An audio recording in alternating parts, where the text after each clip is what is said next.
Okay, hello physics and AP physics. I wanted to go ahead and show you guys a comparison between position, velocity, and hopefully acceleration graphs in a couple minutes and kind of demystify some of the things that we've been talking about in class. Because I know when we get bogged down in solving problems and some of the details, we lose some of what's going on, okay?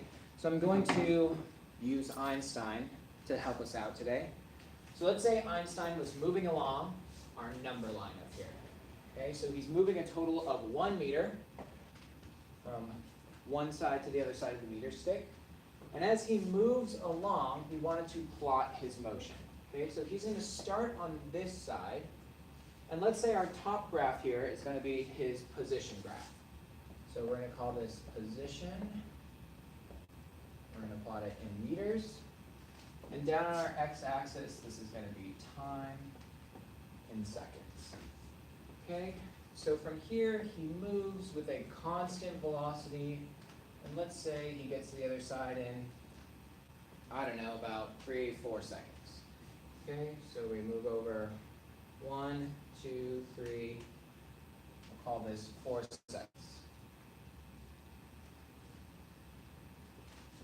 And he moves to a position of, let's say, 0.2, 0.4, 0.6, 0.8, 1 meter in that amount of time. Okay? So we're basically saying that as time went on, Einstein was moving along the number line so that each second he was moving. So in his first second, he had moved, what would that be, about 25 centimeters. In his second, he had moved about 50 centimeters. In his third second, he had moved about 75 centimeters. And then finally, in that last second, he moved that full meter. Okay, so Einstein zipped across there. So this was our position time graph.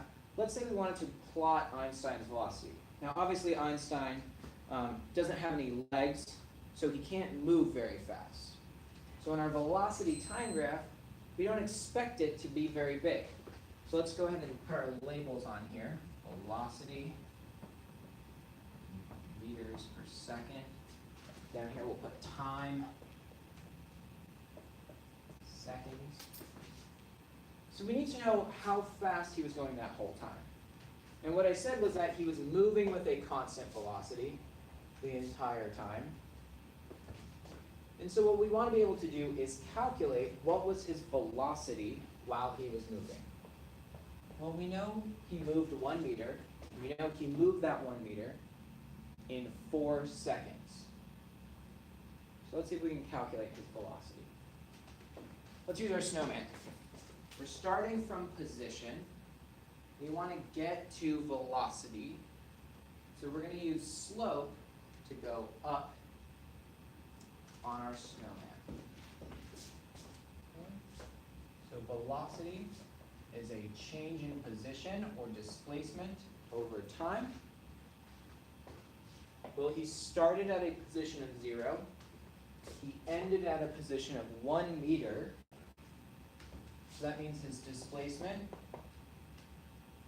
is his final minus his initial. Should be 1 minus 0, so his displacement is just 1 meter. And again, because he's old and he has no legs, it took him a full 4 seconds to get over there. So his displacement is 1.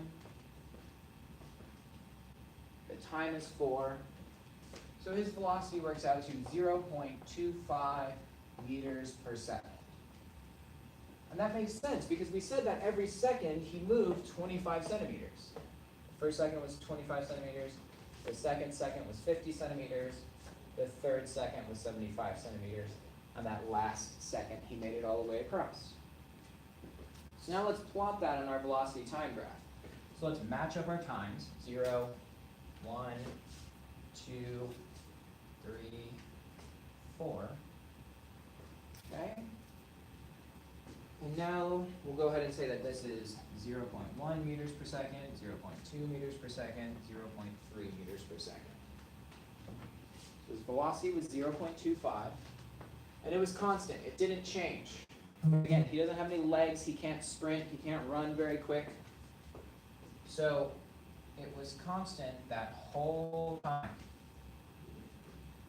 0.25. So we see constant velocity here. It does not change. We see a change in position here.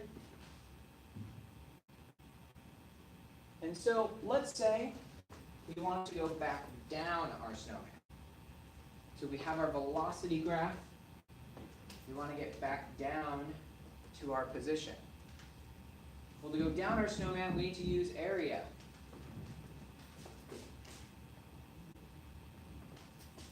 We see a rectangle here. We could probably make a pretty good guess.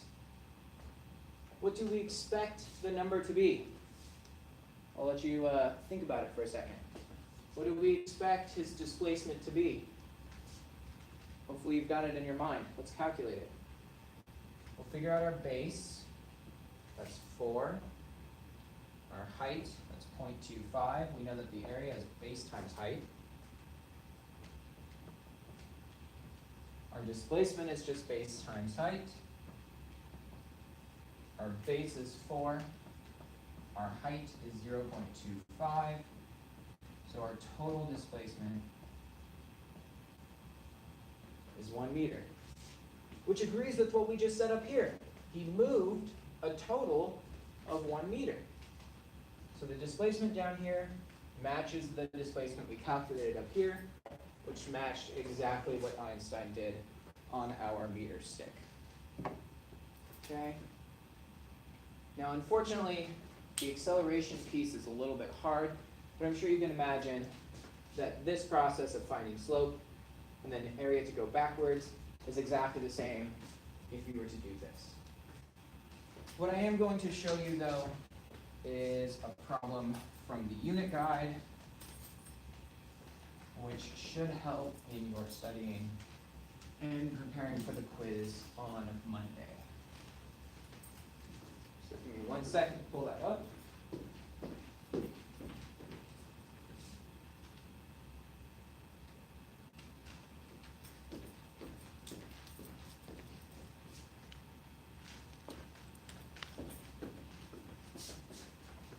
Okay, so the problem says the graph to the right shows the velocity of a ball thrown straight up into the air over time.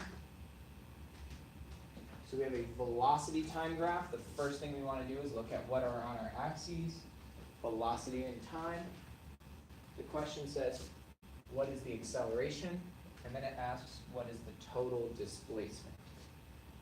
Okay. So let's use our snowman to help us out. We're starting with velocity.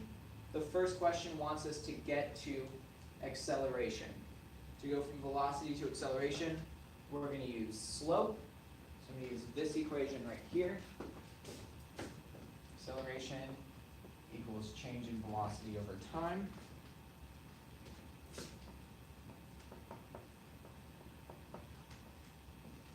So I start with my change in velocity. Well, my final velocity is -3. My initial velocity is 3. -3 minus 3 is -6. The time that this happened was 4 seconds. And so my acceleration works out to be 3/2, 1.5 meters per second squared. There's how we calculate the acceleration. What about the total displacement? Again, I'm going to reference the snowman. We're starting with velocity. We want to get to displacement, so we're going to use the area.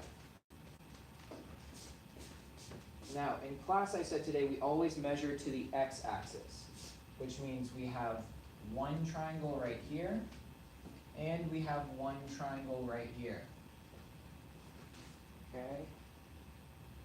And it's not exactly clear, but it's kind of implied that the midway point is 2 seconds. which means we go from 3 meters per second to 0 over the course of 2 seconds. And we go from 0 to negative 3 meters per second in another 2 seconds. So first I'm going to calculate this area, then I'm going to calculate this area, and add them together. So let's do that. This is for the area 1.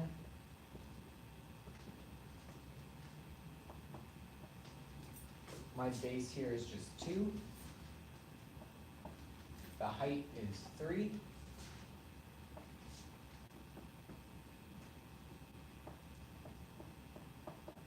So this works out to be 3 meters. Now we have to calculate this area.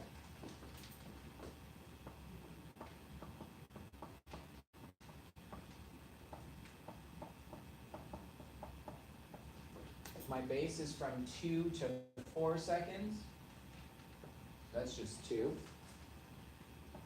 My height, I'm going to measure down now, which means my height is actually negative 3. So that's negative 6 times 1/2. So this displacement is negative 3 meters. Well, if I add negative 3 and 3, what's my displacement?